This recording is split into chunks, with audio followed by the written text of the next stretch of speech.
తెలంగాణ ప్రభుత్వంలో మరి మంత్రివర్గ విస్తరణ కోసం అయితే పోటీ తీవ్రంగా ఉన్నట్టయితే తెలుస్తుంది. మరి ఆ పోటీ కారణంగానే 1.5 ఇయర్ అవుతుంది. అంటే మొత్తం పూర్తి స్థాయి మంత్రివర్గ విస్తరణ అయ్యాక 1.5 ఇయర్ అయింది. అప్పటి నుంచి అప్పుడు ఇప్పుడు రేపు ఎల్లుండి అనుకుంటా ఇక అది సాగుతూనే ఉంది. మరి ఈ నేపథ్యంలో మళ్ళొకసారి మంత్రివర్గ విస్తరణ మీద చర్చలు జరుగుతున్నటువంటి నేపథ్యంలో మళ్ళీ ఆశావాహులు అయితే హడావుడి చేస్తున్నారంట. నాకు మంత్రి పదవి ఇవ్వాలంటే నాకు మంత్రి పదవి ఇవ్వాలని. ఇక నిన్న కొత్తగా ఎమ్మెల్సీ అయినటువంటి మరి విజయశాంతి కూడా మంత్రి పదవి కోసం ట్రై చేస్తుందట. అద్దంకి దయాకర్ ఆయన కూడా ఎమ్మెల్సీ కోటాలో అయ్యిండు. మరి ఆయనకు కూడా మంత్రి పదవి ఇవ్వాలని వాళ్ళ ప్రయత్నాలు వాళ్ళైతే చేస్తురట. మరి ఆశావాహుల సంఖ్య అయితే పెరుగుతుంది. యాక్చువల్లీ ఇప్పుడు 6 మంత్రి పదవులు మాత్రమే ఖాళీ ఉన్నాయి. ఇక పాత మంత్రులను ఎవరైనా తీసేసి కొత్త వాళ్ళని ఫిలప్ చేస్తే చెప్పలేం, కానీ ప్రస్తుతానికైతే 6 మంత్రి పదవులు మాత్రమే ఖాళీ ఉన్నాయి. మరి ఆ 6 ఎవరికి ఇస్తారనేది ఆ ఉత్కంఠ భరితంగా అయితే మారింది. మరి ఆల్రెడీ పాతోళ్ళే కొట్లాడుకుంటుంది, ఇప్పుడు కొత్త వాళ్ళు కూడా యాడ్ అవుతారు. అంటే ఇక లేట్ అయ్యే కొద్దీ ఇక నాకు కూడా కావాలని వచ్చేటోళ్ళు అయితే ఎక్కువ అవుతుంటారు. మరి ఈ నేపథ్యంలో వీళ్ళు కూడా వచ్చిరట. మరి ఎమ్మెల్సీలు విజయశాంతి, అద్దంకి దయాకర్ కూడా మంత్రివర్గంలో స్థానం కోసం అయితే ట్రై చేస్తున్నారట. వాళ్ళు మీనాక్షి నటరాజన్ అయితే కలిసిరట. మరి మేము తెలంగాణ ఉద్యమంలో పాల్పంచుకున్నాం. ఇక విజయశాంతి అప్పట్లో తల్లి తెలంగాణ పార్టీ పెట్టింది. ఆ తర్వాత టీఆర్ఎస్ లో విలీనం చేయడం అవన్నీ కూడా నడిచింది. నేను ఎప్పటి నుంచో తెలంగాణ కోసం పోరాడుతున్నా కాబట్టి నాకు మంత్రి పదవి ఇవ్వాలి అని విజయశాంతి కోరుతుంటే, మరి అద్దంకి దయాకర్ కూడా నాకు కూడా తెలంగాణ ఉద్యమ నేపథ్యం ఉంది, మరి నాకు కూడా కావాలని ఆయన కూడా కోరినట.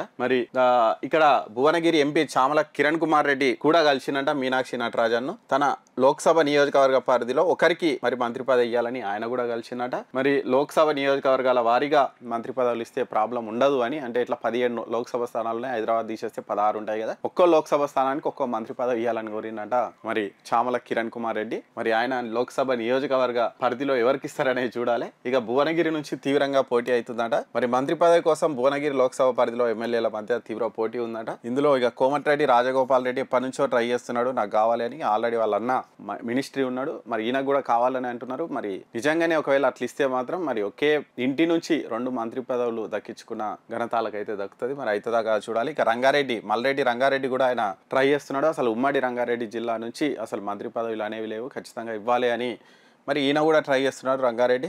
ఇక బీర్ల ఐలయ్య, మందుల సామేలు, వేముల వీరేశం ఎవరికి వాళ్ళు మంత్రి పదవి కోసం ట్రై చేస్తున్నారట. ఒకే లోక్సభ నియోజకవర్గ పరిధిలో 5 మంది ఎమ్మెల్యేలు అయితే మంత్రివర్గంలో స్థానం కోసం ట్రై చేస్తున్నారట. మరి వీళ్ళు ఎవరికి ఇస్తారనేది చూడాలి.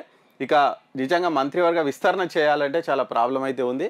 ఎందుకంటే ఆల్రెడీ ఇప్పుడు మంత్రివర్గంలో రెడ్డిల సంఖ్య ఎక్కువ ఉంది. మరి కొత్త రెడ్డికి ఇవ్వాలి అంటే ఆల్రెడీ మన ఉన్న లిస్టు ప్రకారమే ఇగో వీళ్ళిద్దరు ఉన్నారు, కోమటిరెడ్డి రాజగోపాల్ రెడ్డి, మల్రెడ్డి రంగారెడ్డి, అక్కడ మళ్ళీ సుదర్శన్ రెడ్డి ఉన్నాడు. అట్లా చాలా మంది రెడ్డిలు పోటీ పడుతున్నారు. అందులో ఉన్నది ఒకటే బెర్తు. మరి ఏ రెడ్డికి ఇస్తారో చూడాలి. సామాజిక వర్గాల పరంగా జిల్లాల కోణంలో ఎవరికి ఇవ్వాలి ఏంటి అనేది అయితే హైకమాండ్ తలబట్టుకున్నదట. మరి ఎవరికి వాళ్ళు ప్రయత్నాలు అయితే చేస్తున్నారట.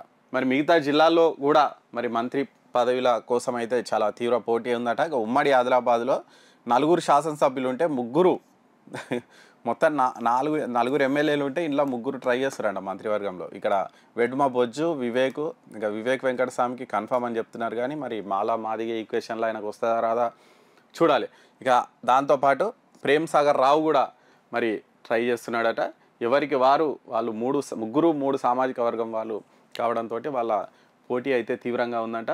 ఇక దాంతోపాటు నిజామాబాద్ ఇంతకుముందే చెప్పుకున్నాము, నేను సుదర్శన్ రెడ్డి ట్రై చేస్తున్నాడు.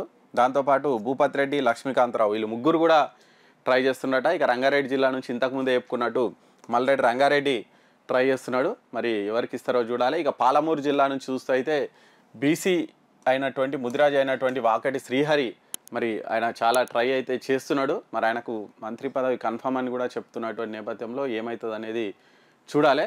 ఇక దాంతోపాటు మున్నూరు కాపు సామాజిక వర్గం నుంచి ఆది శ్రీనివాస్ ట్రై చేస్తున్నట. ఇట్లా చాలామంది ఉన్నారు. ఇక మొత్తంగా చాలా మంది పోటీ అయితే పడుతున్నారు. దాంతోపాటు మాదిగ సామాజిక వర్గ ఎమ్మెల్యేలు మొన్ననే మీట్ అయ్యి ఢిల్లీ కూడా వెళ్ళారు, మాకు ఇవ్వాలి ఖచ్చితంగా మంత్రివర్గంలో, మాకు స్థానం లేకుండా పోయిందని వాళ్ళు కూడా ట్రై చేస్తున్నాడు. దాంతోపాటు లంబాడ సామాజిక వర్గం నుంచి కూడా అదే రకమైన డిమాండ్ వినిపిస్తుందట. ఇట్లా ఇన్ని రకాల ఒత్తిళ్ల మధ్య ఉన్న 6 బెర్తులు ఎవరికి ఇస్తారనేది అయితే చాలా ఇంట్రెస్టింగ్గా మారింది, ఆసక్తికరంగా మారింది. ఎవరికి ఇస్తారనేది చూడాలి. మరి ఈ పోటీతోటి మళ్ళా వాయిదా పడుతుందా మంత్రివర్గ విస్తరణ, లేకుంటే ఇస్తారా అనేది అయితే మనకు త్వరలో క్లారిటీ వచ్చే అవకాశం అయితే కనిపిస్తుంది.